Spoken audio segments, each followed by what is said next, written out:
Hayaan mo lang si Bonnie ha. Ganyan lang talaga yung boses niya pag nagle-lecture. Mukhang galit, pero hindi siya galit. Bago kita pa-examine, patapos na yata siya, no? May tanong ako sa'yo tungkol sa traffic signs. Ito yung traffic signs natin. Yung tatlo na yan.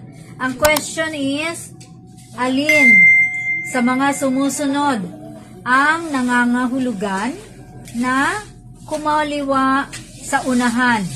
So, alin daw dyan? Letter A, yung arrow na yan. Letter B, or letter C. Alin dyan? Ang ibig sabihin na kumaliwa ka. Wait lang. Mukhang nag-mini-mini mo. Sige, alin dito ang tamang sagot, kuya? No. So, ang tamang sagot ay letter C. Ito yung arrow na nagsasabi na turn left sa unahan.